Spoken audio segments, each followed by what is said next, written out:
ನಮ್ಮ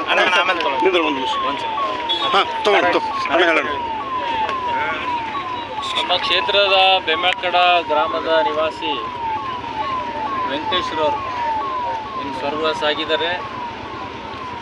ಇದು ತೀವ್ರವಾಗಿ ಖಂಡಿಸ್ತೀನಿ. ಇಂಥ ಅನಾಹುತಗಳು ಬೀದರ್ದಾಗ ಎಂದೂ ಆಗಿಲ್ಲ. ಇಷ್ಟಿದ ಮೊದಲ ಬಾರಿಗೆ ಈ ಥರ ಅನಾಹುತ ಆಗಿದೆ. ಯಾರೇ ಕಲ್ಪಿಸಿರಲಿ ಆದಷ್ಟು ಬೇಗ ಜಿಲ್ಲಾ ಪೊಲೀಸ್ ವರಿಷ್ಠಾಧಿಕಾರಿಗಳು, ಜಿಲ್ಲಾ ಪೊಲೀಸರು ಪತ್ತೆ ಹಚ್ಚಿ ಆದಷ್ಟು ಬೇಗ ಅವ್ರಿಗೆ ಶಿಕ್ಷೆ ಗುರಿ ಮಾಡಬೇಕು, ಆದಷ್ಟು ಬೇಗ ಅವ್ರಿಗೆ ಹಿಡಿಬೇಕಂತ ನಾನು ಪೊಲೀಸ್ ಅಧಿಕಾರಿಗಳಿಗೆ ವಿನಂತಿನೂ ಮಾಡ್ತೀನಿ ಮತ್ತು ನಿರ್ದೇಶನವೂ ಹೇಳ್ತೀನಿ. ಯಾಕೆ ಇಂಥವು ಕಾನೂನು ಸುವ್ಯವಸ್ಥೆ ಜಿಲ್ಲೆಯಲ್ಲಿ ಇನ್ನಷ್ಟು ಸ್ಟ್ರಿಕ್ಟ್ ಆಗಬೇಕು. ಇಂಥವು ಘಟನೆಗಳು ಮತ್ತೆ ಮರುಕಳಿಸ್ಬಾರ್ದಂತ ನಾನು ಹೇಳೋಕ್ಕೆ ಇಷ್ಟಪಡ್ತೀನಿ.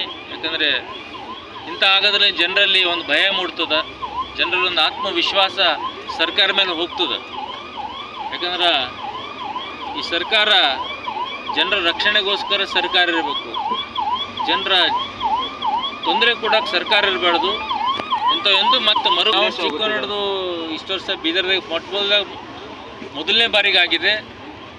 ಅದಕ್ಕೇನು ಹೀಗೆ ಸರ್ಕಾರ ವತಿಯಿಂದ ವಿನಂತಿ ಅಲ್ಲಿ ಹೇಳಿದೆವು ಅಧಿಕಾರಿಗಳಿಗೆ, ಏನು ಬಾಬಾ ಸಾಹೇಬ್ರ ಸಂವಿಧಾನ ಪ್ರಕಾರ 8 ಲಕ್ಷ ರೂಪಾಯಿ ಒಬ್ಬ ದಲಿತ SC ST ಮೃತನಿಗೆ 8 ಲಕ್ಷ ರೂಪಾಯಿ ಕೊಡಬೇಕು, 2 ಎಕರೆ ಜಮೀನು ಕೊಡಬೇಕು, ಮತ್ತು ಅವ್ರ ಕುಟುಂಬಕ್ಕೆ ಸಹಾರ ಆಗಪ್ಲೆ ಒಂದು ಜಾಬ್ ಕೊಡ್ಬೇಕಂತ ಆ ಥರ ಮಾತಾಡಿದ್ವಿ. ಅವರು ಕೂಡ ಸಂಘಟನೆದರೆಲ್ಲ ಪ್ರಮುಖರು ಅದು ಆಗೇ ಬೇಕಂದ್ರೆ ಅದನ್ನು ಆಗಾದ ನಾನು ಕೂಡ ಅವ್ರ ಜೊತೆ ನಿಂತು ಹೋರಾಟ ಮಾಡ್ತೀನಿ. ಮತ್ತು ಮುಂದೆ ಪರ್ಮನೆಂಟ್ ಜಾಬ್ ಬಗ್ಗೆ ಡಿವಿಷನಲ್ ಕಮಿಷನರಿಗೆ ಬಂದು ಮಾನ್ಯ ಮುಖ್ಯಮಂತ್ರಿಗಳಿಗೆ ಪವರ್ಸ್, ಡೆಲಿಗೇಷನ್ ಆಫ್ ಪವರ್ಸ್ ಅವರು ಅದನ್ನು ಅಪ್ರೂವ್ ಮಾಡಿದ್ರೆ ಆಗುತ್ತೆ. ಬಟ್ ಆದಷ್ಟು ಬೇಕು ನಾನೆಂಬುದು ಜನ ಭಯಭೀತ ಆಗಬಾರ್ದು, ಜನರಿಗೆ ಒಂದು ಈಕೋ ಫ್ರೆಂಡ್ಲಿ ಜನ ವಾತಾವರಣದಲ್ಲಿ ಇರಬೇಕಂತ ನಾನು ಹೇಳಕ್ಕೆ. ಅದು ಇರಬೇಕಂದ್ರೆ ಪೊಲೀಸ್ ಇಲಾಖೆ ಕೂಡ ಸ್ಟ್ರಿಕ್ಟ್ ಆಗಬೇಕು. ಯಾರು ಇಂಥ ಕಲ್ಪಿಸಿದಾರೆ ಅಂದ್ರೆ ಬಂಧಿಸ್ಬೇಕಂತ. ಜಿಲ್ಲಾ ನ್ಯಾಯಾಲಯ ಮತ್ತು ಜಿಲ್ಲಾಧಿಕಾರಿಗಳ ಕಚೇರಿ ಮಧ್ಯದಲ್ಲಿ ಈ ಥರ ಆಗಿದೆ.